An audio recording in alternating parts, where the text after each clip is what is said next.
The moment you hear the word fundamentalist, you start thinking of a Muslim. He's a Muslim. He's a fundamentalist. He's an extremist. And we Muslims go on the difference. No, I'm not a fundamentalist. I'm not an extremist.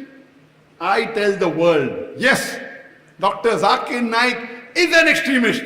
I'm extremely kind. I'm extremely loving. I'm extremely merciful. I'm extremely honest. I'm extremely just.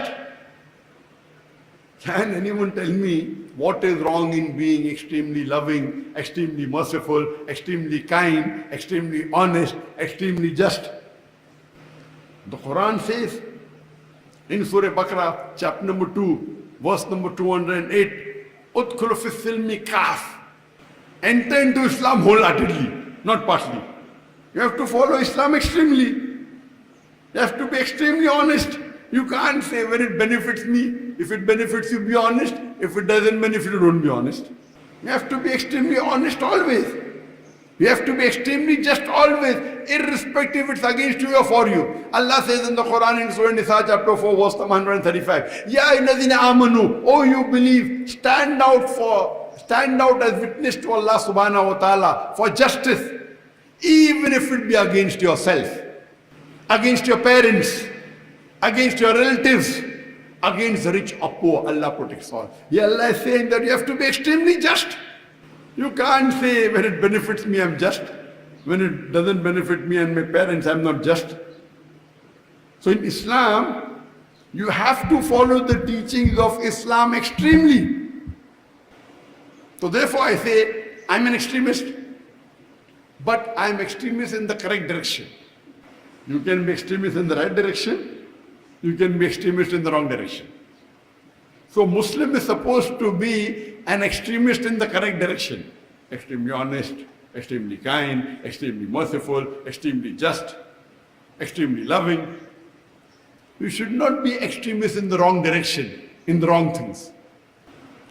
The third most common misconceptions regarding Islam among the non-Muslims is that Muslims are terrorists. And especially after 9/11, the 11th of September 2001 attack on the Twin Tower, and after 7/7, the London bombing. It was a common statement that all Muslims are not terrorists, but all terrorists are Muslims, indicating that every terrorist you form is a Muslim. All Muslims will not be terrorists, but every terrorist is a Muslim. And I gave a talk in response to this in 2006. Is terrorism a Muslim monopoly?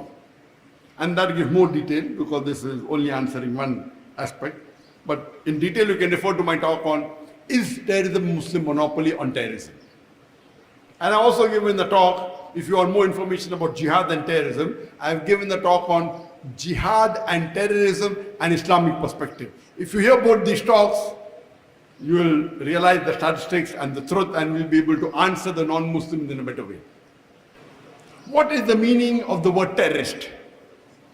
A terrorist by definition means a person who causes terror. Simple. If a criminal looks or sees a policeman, he's terrified. So in English language, the policeman is the terrorist for the criminal. And I got this when I was in Bombay. In Times of India, it came on the front page that Inspector Wange, he terrorizes the criminals of Mumbai. So I got this terrorist from there. So, in this context, I tell every Muslim should be a terrorist in this context. Every Muslim should be a terrorist to the antisocial element. Every Muslim should be a terrorist for the rapist, to the thief, to the robber. But I'm aware that terrorist normally means generally to terrorize an innocent human being. In this context, no Muslim should ever be a terrorist. We Muslims should only terrorize the antisocial element, the rapist, the robber, those who create fasad. And the Quran says that in Surah Anfal, chapter number 8, verse number 60, prepare your steed of horse and terrorize the hearts of the anti-social element. So when I became popular in UK, and when the Labour Party lost and the Conservative came to power in 2010,